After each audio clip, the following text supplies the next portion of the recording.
Hey guys, James MC Reviews here. Sorry that July was kind of a lazy month for me, but I did go back to Florida for a week to visit friends and family. But in that time between videos, I did see a lot of movies, which means it's time for another catch-up review. Nope is the newest movie directed by Jordan Peele, and it was really damn good. I know it's been out for a while now, but I'm gonna try and be as spoiler-free as possible because part of the fun of this movie is all the twists and turns. This movie is so good at its reveals, and the way they weave different plot threads and themes together is so well done. You could tell Jordan Peele had a great time making this, but you can also tell he thought really hard about the movie as well. Much like his other movies, there are so many things and meanings you can draw from, and I don't think everyone is gonna watch this movie and get the same experience. And evidently that seems to be the case, as this movie is pretty divisive. The one thing you can't argue though is from a filmmaking perspective, this film is fantastic. It's fitting that the movie is about a brother and sister trying to catch something on camera and get their money shot, because there are so many gorgeous shots in this movie as well. The lighting, the effects, the editing, everything was so well put together. The actors across the board all did great. Keke Palmer and Daniel Kaluuya work great off each other. And I think that's all I can say without going into spoilers, so despite the mixed reviews, I would recommend checking Nope out and seeing what you can get out of it. Because what I got was a really damn good movie. I'd give it a 4.5 out of 5. Mrs. Harris Goes to Paris is a movie that clearly isn't made for me, and yet I kinda liked it. You know a movie is doing something right when something happens to a dress in the last act, and I legitimately went, oh no. But it's just such a charming, wholesome movie. Admittedly, it did take a bit to get going, but once she finally gets to Paris, the movie starts to pick up drastically. I loved all the side characters. I thought they were very interesting. I thought Miss Harris herself was a very likable character as well. She is so easy to root for. This movie isn't trying to be some profound piece of cinema, but it doesn't really need to be. It's just a really charming hour 45, and if it's still playing where you are, I'd recommend it. 3.5 out of 5. Paws of Fury, The Legend of Hank, stars Michael Cera and Samuel L. Jackson, and is a kids' movie version of Blazing Saddles. Yes, you heard me correctly, that Blazing Saddles. And no, I don't just mean it has similarities. From the story, to the characters, to some of the jokes, to the original title, to the fact that Mel Brooks is a producer, writer, and star in the film. This is a G-rated Blazing Saddles. Just replace the Western village with an ancient Japanese village, and instead of a black sheriff being sent to a town full of dumb, racist white people, it's a dog samurai being sent to a town full of dumb, racist cats. I guess that answers the question of whether or not Blazing Saddles could be made today.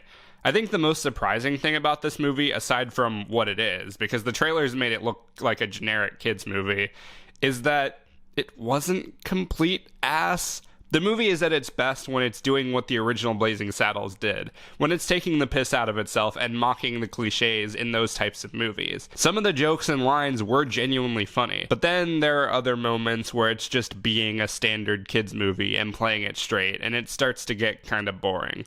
I won't lie, there was a family with kids sitting behind us who left towards the start of the third act because the kids were getting bored, which I think says it all. I'm still pretty shocked that, one, this movie is what it is, and two, it wasn't worse. I wouldn't say you should rush out to see it, but if you don't want to be a cool parent and show your kids the original Blazing Saddles, just wait for it to come onto Netflix or something. 3 out of 5. Where the Crawdad Sing is based on the book by Delia Owens and tells the story of the marsh girl Kaya. She raised herself in the marshlands of North Carolina, isolated from her community, and faces serious turmoil along the way.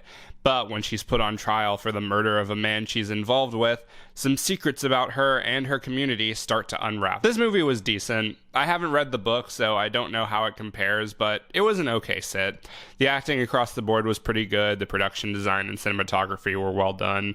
The story was intriguing. There were some things about it that seemed forced, but like I said, those could have been from the original book. I don't know. I just can't give it a 4 out of 5, and I can't put my finger on why. Part of it may be because of the pacing. The way it's framed, where it keeps cutting back and forth between the court case and her life in the marsh, kind of felt a bit intrusive. Like, as soon as things would start getting interesting, you would cut to the courtroom where they just explain everything for 3 minutes. The movie also felt longer than it was, and there were points where I was starting to get kind of restless.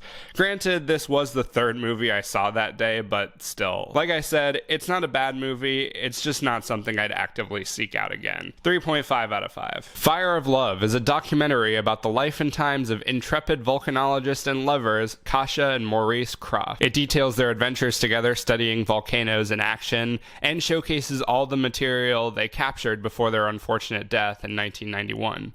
I got the trailer for this in front of Miss Harris, and although I'm not a documentary guy, I was instantly intrigued by this movie, and it did not disappoint.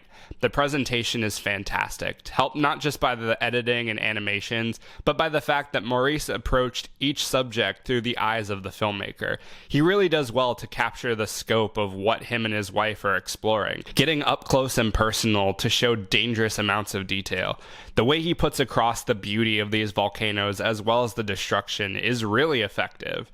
Even just the way they describe these things, it feels like they're reading out of a romance novel. You can tell that these two were passionate, not just about their craft, but about each other. They both came together through this very weird interest. They both complemented each other. Their artistic sides parallel the other. They're just so sweet and unbelievably tragic to watch. I'm not sure if this movie is still in theaters, but if it is, definitely watch it. You won't be disappointed. 4 out of 5. DC's League of Super Pets is, I guess, the newest DCEU movie, and it was cute. It's a kid's movie in every sense of the word, but it recognizes and has fun with it. There are a lot of funny moments, like the changing news headlines during the fight scene, the turtle blatantly swearing and it getting bleeped out, to everything with Keanu Reeves as Batman. If this movie accomplished anything, it's that I want to see a whole movie with Keanu Reeves as Batman. The whole movie has a similar tone to something like Teen Titans Go to the Movies. It's very self-aware and has a lot of tongue-in-cheek jokes, but when it tries to be genuine, it's not bad. It does have a lot of sweet moments. The voice actors are great. I think Dwayne Johnson is perfect casting as Crypto. He's so innocent and has great energy. Kate McKinnon is pretty entertaining as the villain. It's not a movie for everyone, but I'd recommend checking it out. Can't wait till October when the other Dwayne Johnson DC movie comes out. I'd give it a 3.5 out of 5. And that does it for this month's Ketchup review. Let me know down in the comments what you watched this month. Check out my reviews for Minions and Thor Love and Thunder, and look forward to more videos coming real soon.